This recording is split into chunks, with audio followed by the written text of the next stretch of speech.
Hi everybody, it's your buddy Brad here, and today we are going to be talking about the color map and post color map variation in JWildfire. A little history. JWildfire started out as Wildfire on the Amiga PC, and during that time, it was only a image editing program. So when Andreas found out about flame fractals, he brought some of the image um, capabilities already built into Wildfire into JWildfire. So uh, a lot of the image manipulation aspects of Wildfire are still in JWildfire. One of them is the color mapping, which is not in other uh, flame fractal programs. So to begin with, as uh, I normally start off with setting something as a post on our color grid here, but in this case, our color grid is actually using color map. So if we look at the crop variation, we have the color map here already. And so every single variation that we go over has, uh, the color map in it. If you look here, this is also the base image that comes up whenever you select color map or post color map. Uh, it's just a simple red, blue, yellow, green gradient square. So for this demonstration, if I add color map as a final, it is not going to do much, if it anything. In fact, it just leaves us with a dot. Right, there's the dot. Because color map on its own does not do anything. It needs to have another variation to go along with it. Let's see. If I just add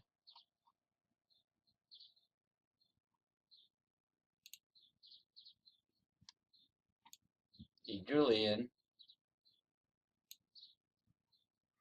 now it's using the, of course, our grid already has a color map, but let's see, if we remove that, what happens?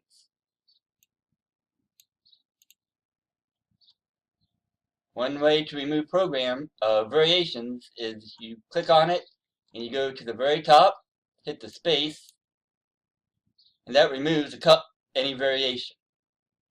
So now this is just a, so if we delete the final, now we just have a plain black and white grid because there's no color on it. So if we go back,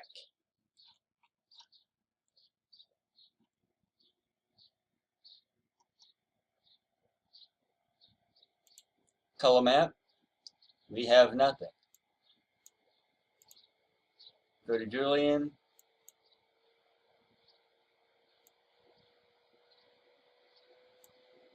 Now we can see the colors of the default color map image. So remember, color grid on itself does not do anything.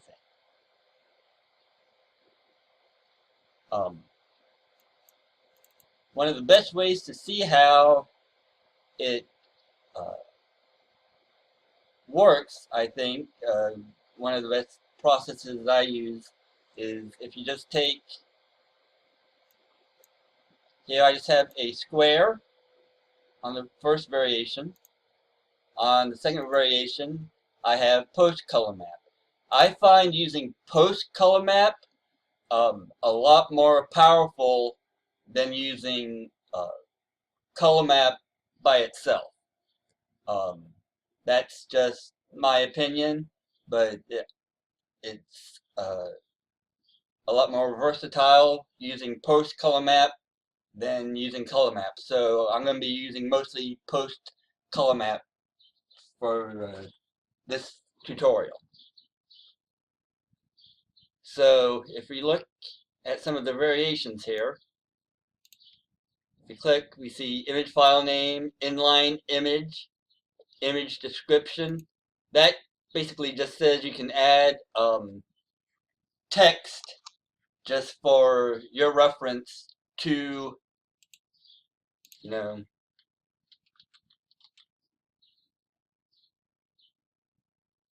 it doesn't do anything except for you can add notes to it.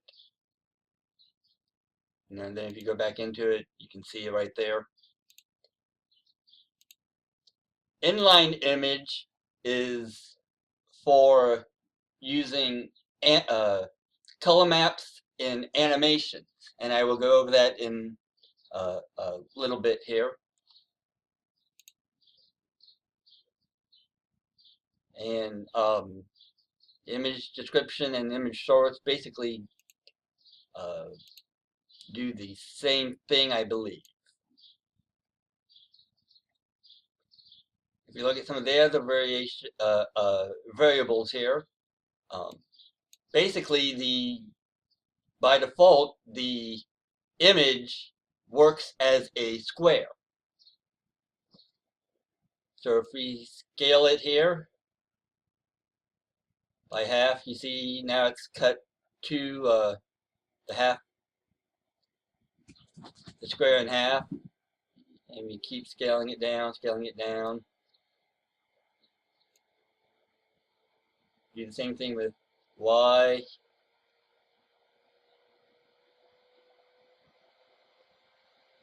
Basically, it just repeats the image on the X and Y. If we don't want it to tile like that, we have a tile X and a tile Y. We set those to 0. Now it's only tiling on the Y. If we have it, whoops,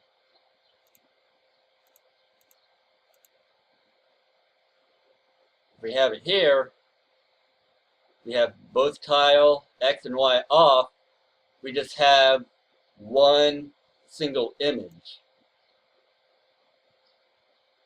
Now that we can scale it however you want. But if we go too far, you see it, since we're working on a square, it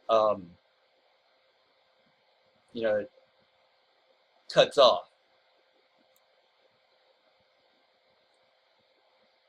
And then scale Z. I'm actually going to turn the tiles back on here.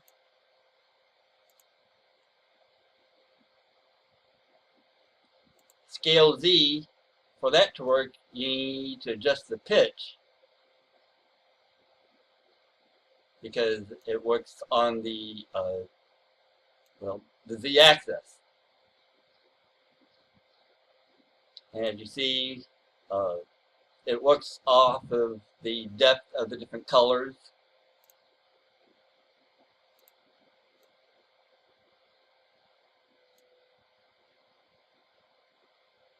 So just like a regular depth map, it's based on the colors. Here you see the yellow actually went up, blues, the darker ones go down,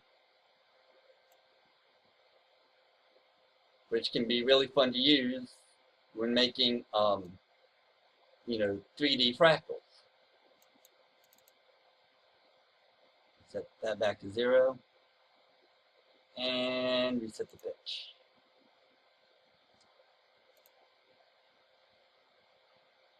And then also the offset, it just moves the image on the square or whatever you have it on.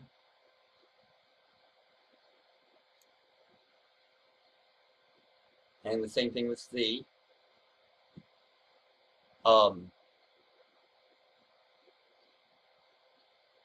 Actually, I'm just going to come here, reset everything.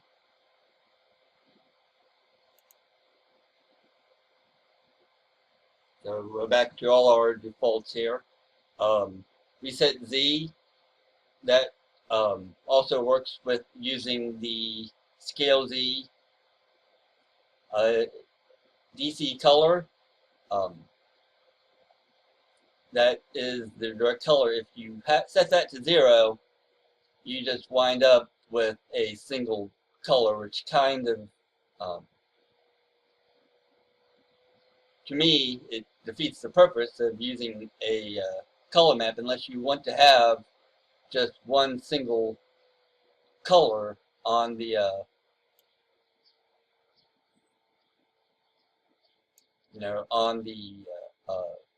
image. I'm going to turn that back on.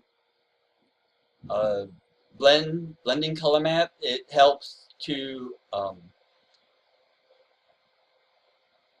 ease some of the, especially when using the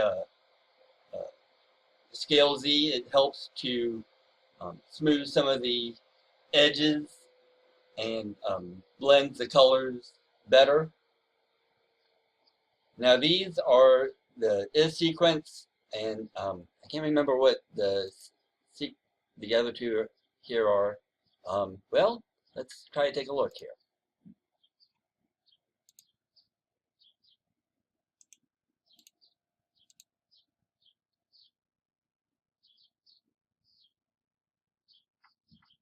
If we look to see what Colormap does,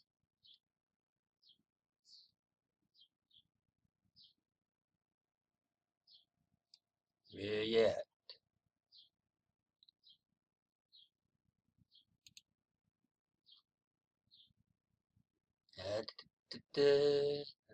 Oops.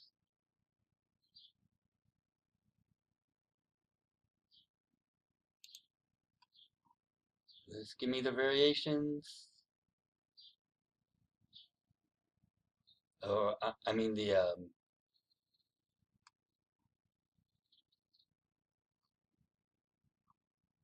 variable names.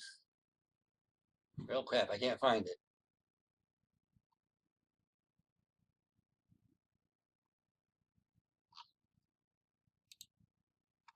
I think it might be up at the top.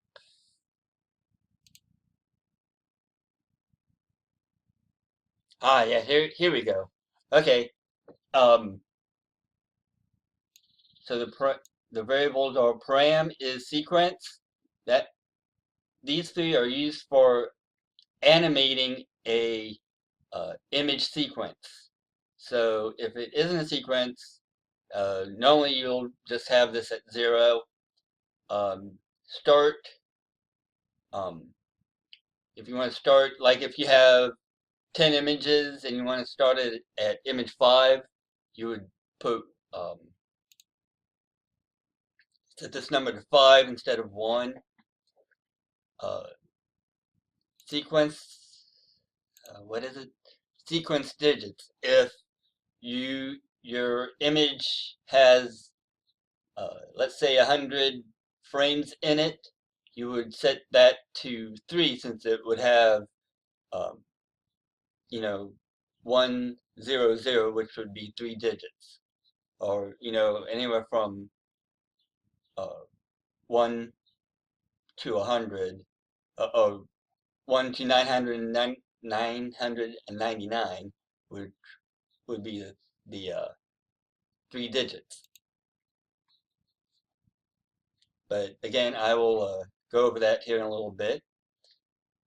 So now, one of the coolest things is we can change this default image. And if we just click on image file name, I'm going to pick an image I have here of polka dots. And now you see this image here. No, this one. I have this image on the square. And I'm going to zoom out here some. So now we just have the square, and let's say we want to add just a linear to it.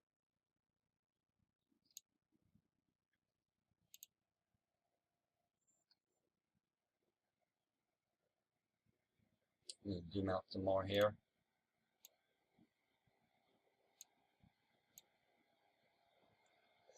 Just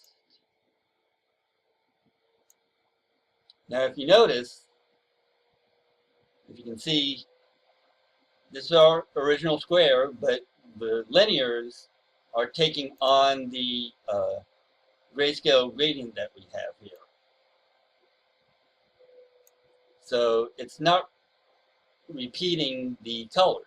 In order to do that, while you're on, for like example, this the linear, you need to go to color, color speed, and set that to 1.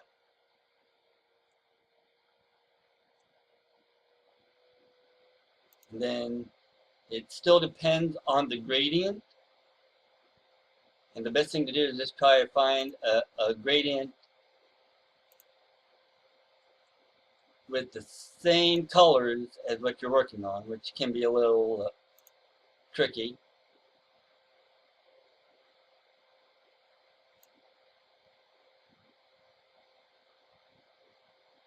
Because you see, so what it's doing here is it's cycling through the different colors on the gradient.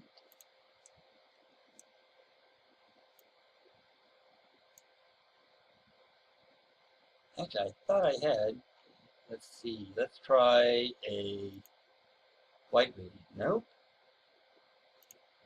Black gradient.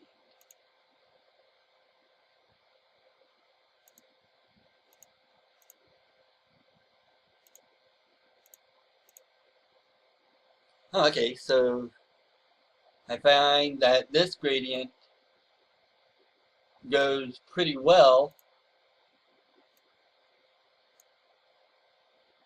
with our original. It seems you need to have uh, some lighter and darker colors.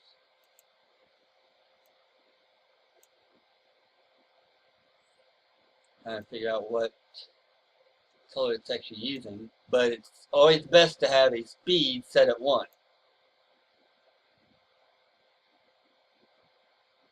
So see, if we change the speed, it's taking on more of the gradient colors that we do not want. So then it just acts as a regular linear after that.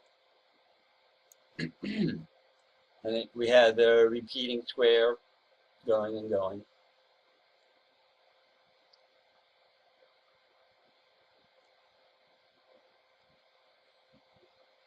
And then you can also use Colormap on, you know, other images. This is a image that my fiance made. I already have it set up with a linear.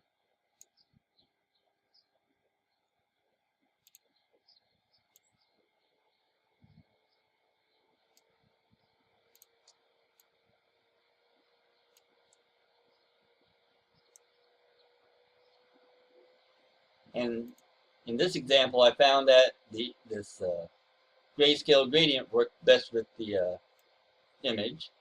And of course, you can use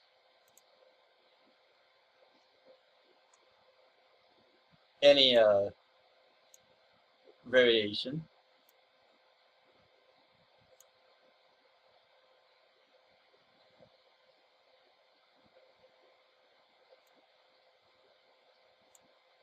Again, here I have the color speed. I thought I had it set to 1.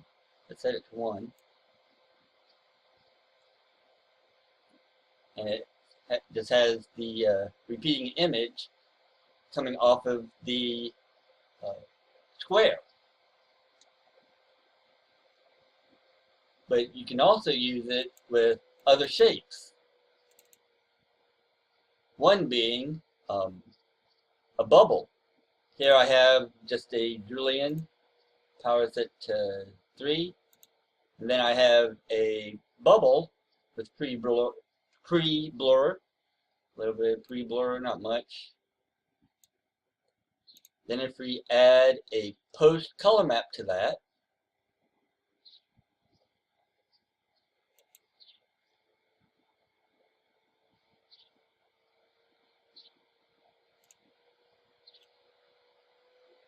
now you see we have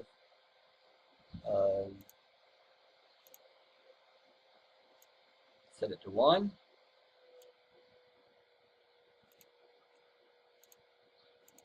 Cycle through some of the gradients. This one here, it's I'm not sure where I found it from, but this one seems to be a good um, mix, at least for the default gradient. I'm sorry, the default color map.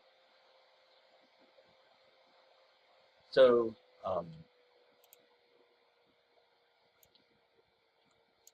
so I have a a bubble using post color map on it, and so if we change the image,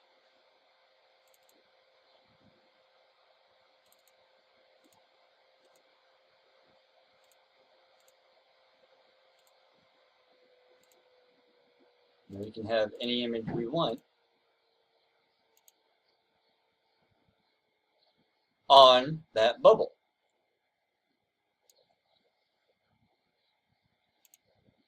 Like for example here, Amarina just posted this one today. It's where she used spherical bubbles, and she has a color map on the bubbles. And this is just one of the many examples that you can use with it. And I think she did another one here. This one looks like it's a solid render, and she said that the image she used was of pebbles.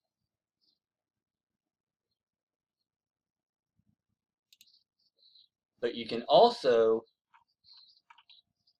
do even multiple color maps on one image. For example, here's one I did. It actually has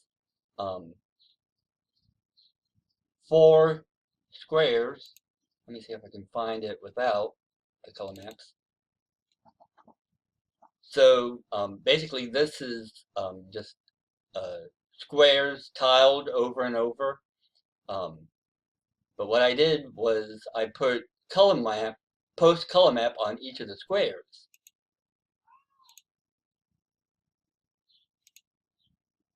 So you see, here's one image I used, here's another, and here's another. So you can have multiple color maps on one image.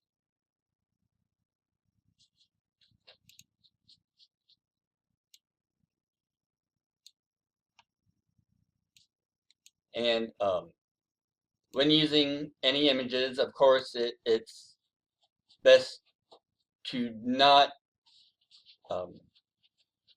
just make sure you use proper copyright etiquette. Don't, take an image just off the internet unless it is, Creative Commons safe. You don't want to get in trouble for copyright issues or anything like that.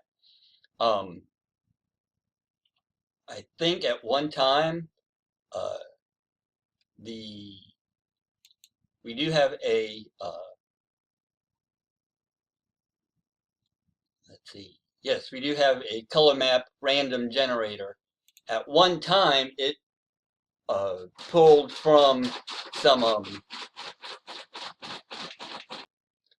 at one time it pulled from a Creative Commons image online image directory, and I think there were some issues about worries about copyright, so that was removed from the program.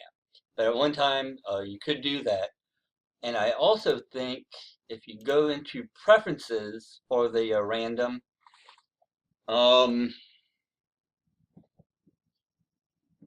you can actually pick.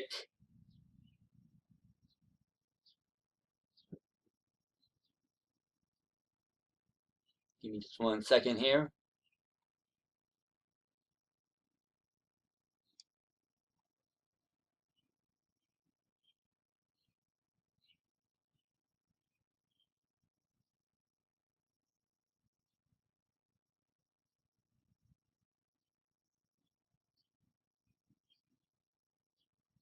No,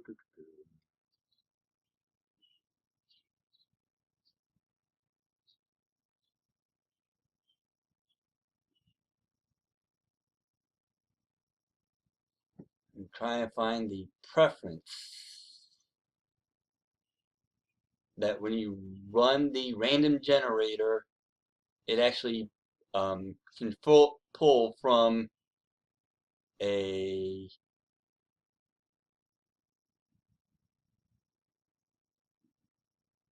path that you can set.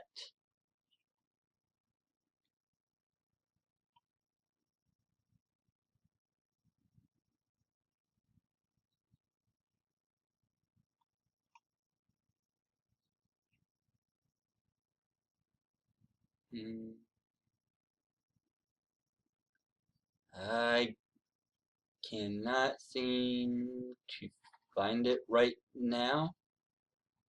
But what it does is you can, if you run the generator, it will pull random front images uh, from your local computer that you want to use. Like again, right now I can't find it. I'm sorry. Excuse me. Okay, but you can also use Colormap on uh, cylinders or just experiment to see what else you can use it on. Basically, you can use it on any other variation. It's just that sometimes, like here,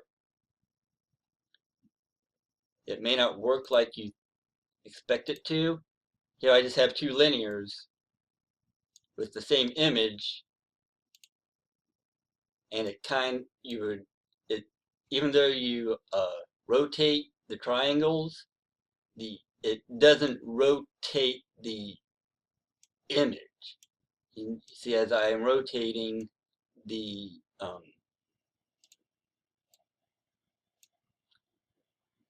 the image is still going up and down. Let me see here. Okay, so maybe I am wrong here, because if you look here on the secondary linear, it is moving. So, but it's still showing the tile. So now this is going to be or a little bit more advanced, and this is going to be for um, animation. So here I just have one square with post color map.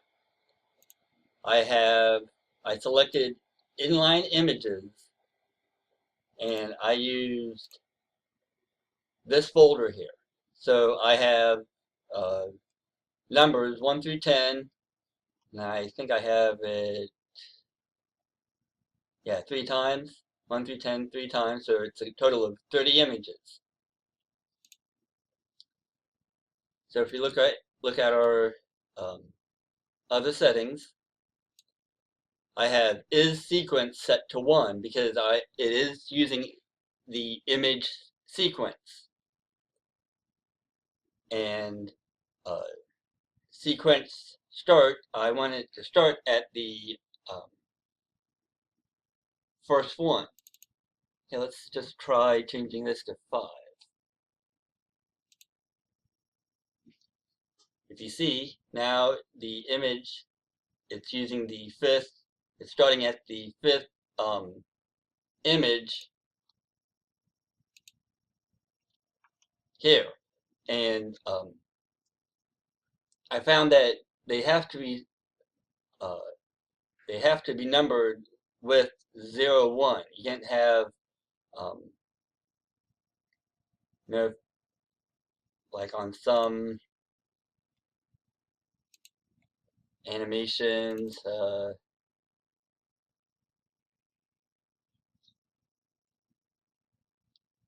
they start with have a 1 at the beginning, and then it has a 1, 2, 3. It doesn't pick up. It sees that as 1,001 image. It doesn't see it as a 1. So even if you set the digits to 5, it would see it.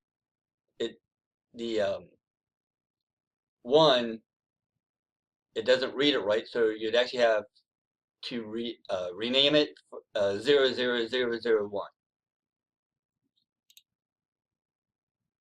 So I'm going to set this back to 1, and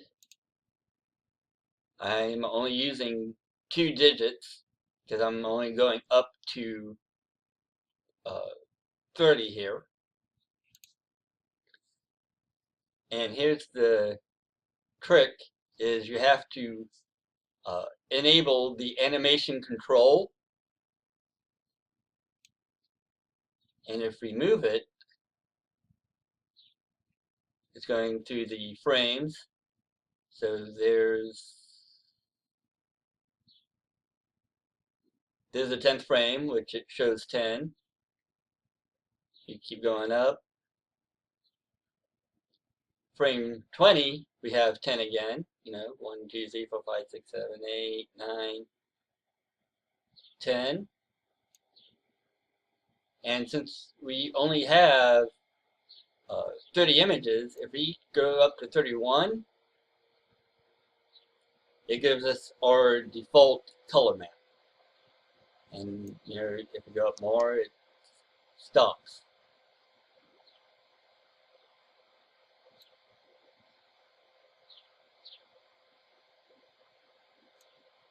And that is how you can actually do animation sequences in JWildfire. Let's see, give me 1 second. I made a animation with that.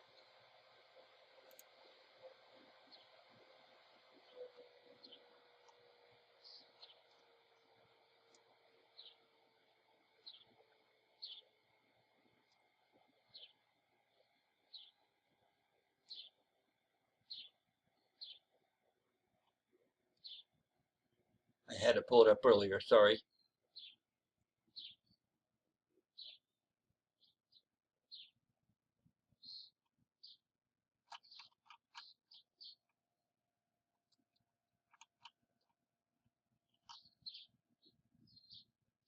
I thought it was around here someplace.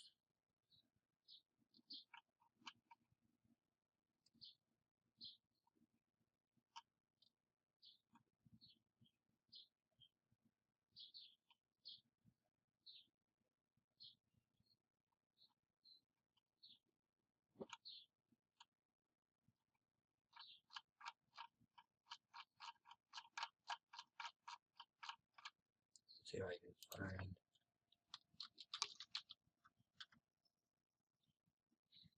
Here it is. It's kind of hard to see, but you can see I used the color grid with the numbers and their animating in this example here. So you can actually put a animation inside of a animation. Cool, right?